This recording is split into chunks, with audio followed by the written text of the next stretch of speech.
Global viewers, listeners, youtubers, media man, दर्शकगण, वैश्विक दर्शकगण, सभी हिंदूगण, मैं बिग बॉस का सुपर हीरो, हिंदू महासभा का ग्लोबल प्रेसिडेंट, ओम जी हिंदू सेना का ग्लोबल प्रेसिडेंट स्वामी ओम जी, मेरे साथ में दारा सेना के राष्ट्रीय अध्यक्ष मुकेश जैन, आप लोगों को होली की शुभकामना देते हुए ये मैं बताना चाहता हूँ कि कल हम लोगों ने, हमारे भक्तों ने, हमारे हिंदुओं ने पूरे भारत में लाखों की तादाद में होलिका दहन किया, लेकिन उससे कोई भी प्रदूषण में कोई दोष नहीं आया।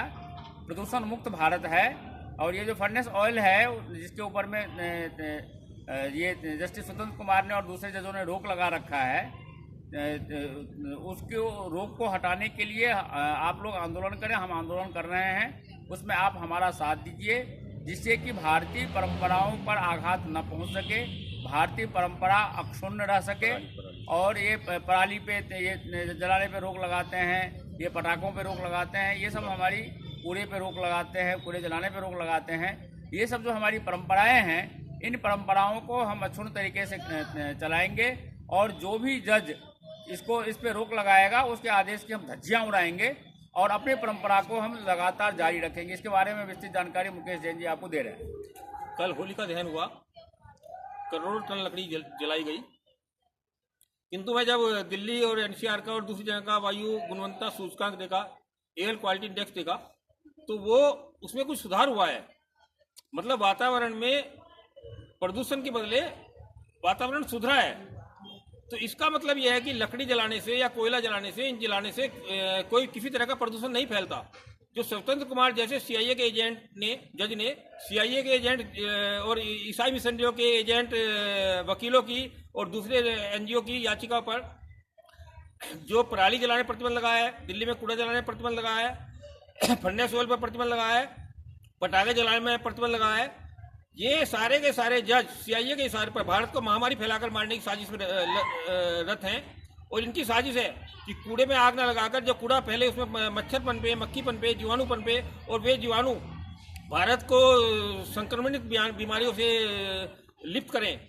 आप देखें ना, स्वाइन फ्लू पहले नहीं फैलता था, अब स्वाइन फ्लू में हजारों लोग मर गए। इस सब के मौत की जिम्मेदारी ये स्वतंत्र कुमार जैसे सीआईए के एजेंट जज हैं, AK सीकरी जैसे जज हैं, और ये बेवड़े जो जज, नया जज आया है बर्डे, ये सब जज इसमें शामिल हैं।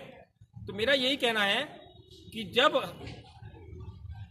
होली जलने से वायु सूचकांक में कोई परिवर्तन नहीं आया, सुधरा है वायु की गुणवत्ता, तो पराली जलाने से कैसे वायु गुणवत्ता खराब होगी? किंतु क्योंकि महामारी फैलाकर हिंदुस्तान के 130 करोड़ हिंदुस्तानियों को मारने की जज लोग सीआईए और उसके एजेंटों और ईसाई मिशनरियों के साथ मिलकर साजिश कर रहे हैं, इसलिए तरह तरह के प्रतिबंध लगा रहे हैं। और दूसरी बात, इस तरह का प्रतिबंध लगाने को कोई अधिकार नहीं है। कूड़ा जलाने का जो आदेश पूरे भारत में लागू किया इन्होंने, उस पर ना तो संसद ने पास किया और ना ही राष्ट्रपति का हस्ताक्षर है। ये जज 2% के जज, 2 कौड़ी के जज कौन होते हैं? ये कूड़ा नहीं जलाया जाएगा, दिवाली के पटाखों में बेरियम क्लोराइड, बेरियम नाइट्रेट नहीं होगा। तुम्हारी क्या औकात है जजो? तुम क्या कानून के बाप हो? कानून तुम बनाओगे क्या?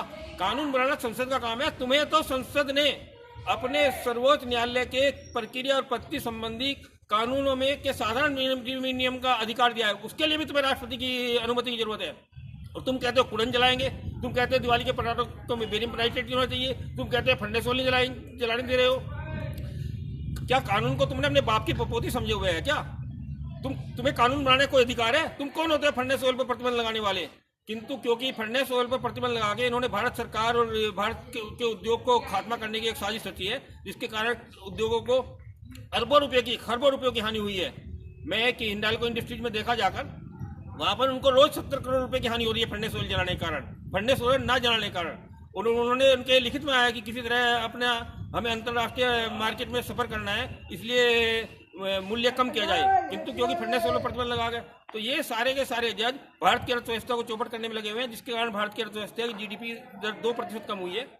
और ये IB की रिपोर्ट में भी जाहिर हुआ है कि जजों ने और ईसाई एनजीओ ने मिलकर भारत की GDP को 2% की जनहित याचिका के द्वारा चोट लगाई है। मेरा देश की जनता से अनुरोध है कि जो देशद्रोही जज है, इन जजों को पीटा जाकर। ये सुप्रीम कोर्ट में रजिस्ट्री में देखता हूँ, हमारे ऊपर 20 लाख का जुर्माना किया, उसके खिलाफ एक याचिका लगाई, तो रजिस्ट्री में एक सूर्य प्रताप सिंह नाम का एक रजिस्ट्रार है, वो कहता है आपकी रजिस्ट्री में ये डिफेक्ट है, एक जगह तुमने हस्ताक्षर नहीं किए, एक साल के बाद डिफेक्ट एक साल के बाद डिफेक्ट निकालते, उसके बाद हमारी याचिका खारिज कर देते हैं ताकि खुली अदालत में हमारी याचिका ना सुनी जाए। ये सारे के सारे देशद्रोही जो सुप्रीम कोर्ट में बैठे हैं, इनका खात्मा करना बहुत जरूरी है। और मैं प्रधानमंत्री और राष्ट्रपति जी से अनुरोध करता हूं कि राजभाषा नियमों के खिलाफत करने वाले और संविधान के अनुच्छेद 39 के तहत जो स्वयं याचिका लगाने वाले लोग हैं उनको सहायता प्रदान की जाए। उनकी याचिका पर तुरंत सुनवाई बिना डिफेक्ट करने का एक ये राज्य के नीति निर्देशक तत्वों के अधीन बात है, तो इन सबका पालन किया जाना चाहिए। भारत माता की जय।